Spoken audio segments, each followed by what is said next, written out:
तो एक बार फिर सबका स्वागत है हमारे और आपके इस YouTube चैनल शुक्ला क्लासेस पर। तो आज हम लोग जो डिस्कस करेंगे क्लास 9th का ये वीडियो है। ये हमारा क्लास 9th का वीडियो है और क्लास 9th में हम लोग फिजिक्स साइंस का ही टॉपिक है, लेकिन इसको नाम नहीं दिया गया। तो ये हमारा फिजिक्स का टॉपिक है। फिजिक्स के टॉपिक में आज हम लोग बात करेंगे। आज हम लोग काहे की बात करेंगे? फिजिक्स के आज हम लोग टॉपिक में बात करेंगे मोमेंटम की, जिसको हिंदी में कहते हैं संवेग। तो आज सबसे पहले बात होगी संवेग की। क्या होता है मोमेंटम? संवेग को भैया सबसे पहले जानते हैं, इसको पी से प्रदर्शित किया जाता है। इसका फार्मूला होता है P बराबर m इंटू वी। ये इसका फार्मूला होता है। P काहे के बराबर होता है? द्रव्यमान तथा m का मतलब क्या है? m को प्रदर्शित, m मतलब है मास, जिसको हिंदी में कहते हैं द्रव्यमान, और v क्या है? जिसको वेलोसिटी कहते हैं, हिंदी में कहते हैं वेग। तो आप लोग द्रव्यमान और वेग के बारे में तो जानते होंगे कि द्रव्यमान क्या होता है और वेग क्या होता है। तो इसकी सहायता से आप अगर संवेग की डिफिनीशन, किसी भी की अगर डिफिनीशन लिखनी है फिजिक्स में, तो उसका फार्मूला आपको पता होना चाहिए। तो जैसे कि हमने फार्मूला लिख दिया P is equal to m into v. तो अब इसकी डिफिनीशन बहुत आसानी के साथ आप लोग लिख सकते हैं कि क्या लिख सकते हैं, लिख के बता दीजिए। किसी वस्तु के द्रव्यमान तथा वेग के गुणनफल को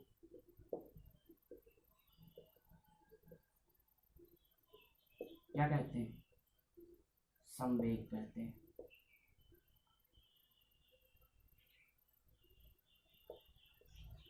तो कोई वस्तु है जिसके द्रव्यमान और वेग के गुणनफल को हम लोग संवेग कहते हैं। संवेग को P से प्रदर्शित किया जाता है। इसका मात्रक अगर आप लोगों को लिखना है, बहुत आसानी के साथ आप लोग इसको बना सकते हैं। मास का मात्रक होता है भैया किग्रा, और वेग का मात्रक होता है मीटर पर सेकेंड। तो इसका मात्रक क्या होगा? किग्रा मीटर पर सेकेंड। तो संवेग को हम P से प्रदर्शित करते हैं, जिसका मात्रक होता है किग्रा मीटर पर सेकेंड, क्योंकि मास का मात्रक होता है किग्रा, वेग का मात्रक मीटर पर सेकेंड होता है। तो किसी वस्तु के द्रव्यमान और वेग के गुणनफल को क्या कहते हैं? संवेग कहते हैं। ये तो हो गई इसकी डिफिनीशन। अब संवेग जो हमारा है, तो संवेग होता क्या है? ये इसका एक मात्रक और होता है न्यूटन इंटू मीटर, जो कि अगला फार्मूला है। फार्मूला क्या होगा? Delta P by delta T is equal to F। तो यहाँ से इसका एक और मात्रक आ जाएगा न्यूटन इंटू मीटर। तो इस फार्मूले को हम लोग प्रूव करेंगे। अगर आप इसका स्क्रीनशॉट लेना चाहते हैं तो स्क्रीनशॉट इसका ले लीजिए। तो इसका स्क्रीनशॉट आप लोग ले लीजिए। तो अब लोग हम अगले टॉपिक पे बढ़ जाते हैं। तो अब हम लोग बात करते हैं संवेग परिवर्तन और बल में संबंध क्या है। संवेग में परिवर्तन और बल में हम रिलेशन पढ़ेंगे। तो सबसे पहले एक फिगर की सहायता से आपको समझा देते हैं। इसको थोड़ा सही कर लिया जाए।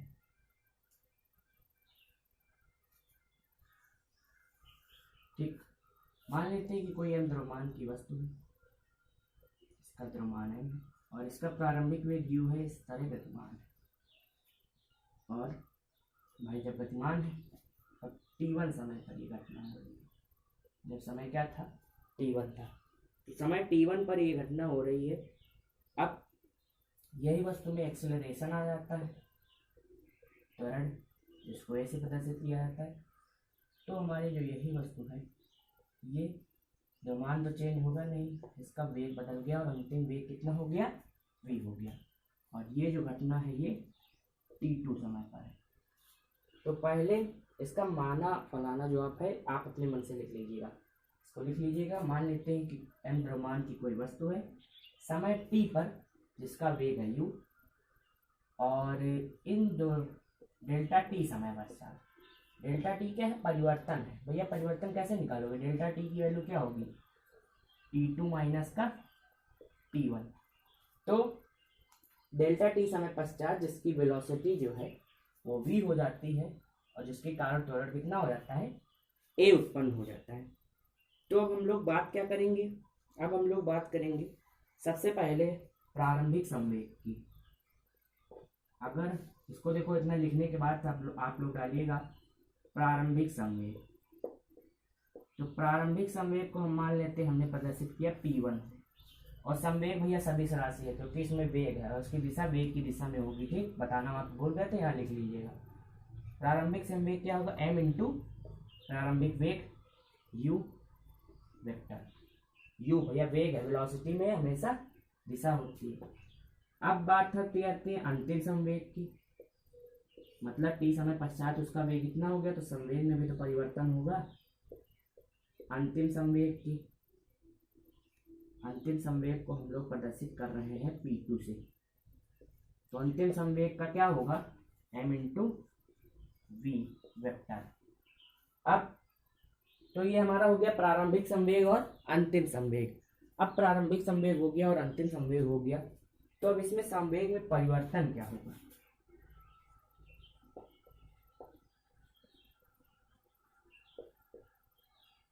भैया परिवर्तन भी तो होगा, तो परिवर्तन को हम डेल्टा पी से लिखते हैं। डेल्टा पी क्या होगा, P2 माइनस P1। जैसे आप लोग के पास 10 रुपए थे, 5 खर्च हो गए, तो 10 में से 5 घटाएंगे तो आखिरी में से P2 में से डायरेक्ट कर रहे हैं, तो इसमें m कॉमन ले रहे हैं, वेक्टर v माइनस का वेक्टर u। यहाँ तक आप लोग पहले नोट कर लीजिए। तो इसको आप लोग आराम से स्क्रीनशॉट भी ले सकते हैं और नोट भी कर सकते हैं। तो यहाँ तक आप लोग नोट कर लीजिए। तो आगे देखते हैं, अब हम लोग क्या करेंगे। देखो, संवेग में परिवर्तन हम लोगों ने निकाल लिया, तो संवेग में परिवर्तन हम लोगों ने निकाल लिया। अब हम क्या करेंगे, इसकी दर निकालेंगे। संवेग परिवर्तन की दर, रेट। तो दर क्या होगी, देखो किसी की दर निकालनी है, delta P by delta T कर देते हैं। अब देखो संवेग में परिवर्तन कितना था, m वेक्टर मी माइनस का vector u by delta T. ठीक, इसका कोई काम नहीं, इसको निकाल देते हैं, इसका कोई काम ही नहीं, यहाँ पे लिख लिया है। तो अब देखो अंतिम वेग v और माइनस प्रारंभिक वेग, तो ये क्या होगा, वेग में परिवर्तन।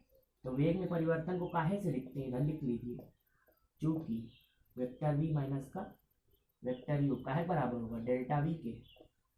तो अंतिम वेग में से प्रारंभिक वेग घटाएंगे तो डेल्टा v ही तो आएगा। तो delta p by delta T is equal to m delta v by delta T.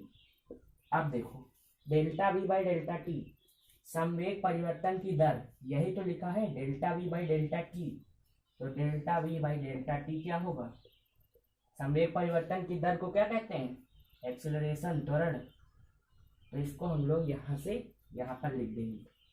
तो delta P by delta T is equal to m into A. अब आप लोगों को फार्मूला पता है, m इंटू ए काहे बराबर होता है, f बराबर आप लोगों ने पढ़ा है m इंटू ए। सारे फार्मूले आपको पिछले वीडियो में मिल जाएंगे, तो वहाँ से देख लीजिएगा, फिर आप इसको कर पाएंगे। तो delta P by delta T is equal to क्या आ जाएगा, f। और ये आपका रिलेशन हो गया है, मार्कर कोई डालनी पड़ेगी भैया।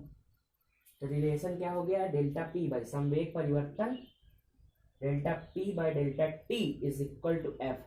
देखो संवेग में परिवर्तन डेल्टा पी, इसको आप ऐसे भी लिख सकते हैं, delta P is equal to F into delta T.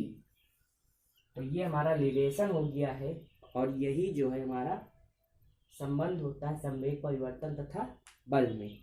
यहाँ से आप फार्मूला निकाल सकते हैं।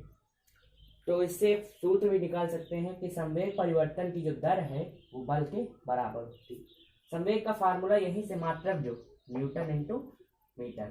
तो ये वीडियो यहीं पर समाप्त होती है। अगर चैनल पर नए हैं तो चैनल को लाइक, शेयर और हमारे चैनल को सब्सक्राइब कर लीजिए। इसका स्क्रीनशॉट आप लोग आराम से ले सकते हैं और ज़्यादा से ज़्यादा इस वीडियो को शेयर भी कर दीजिए।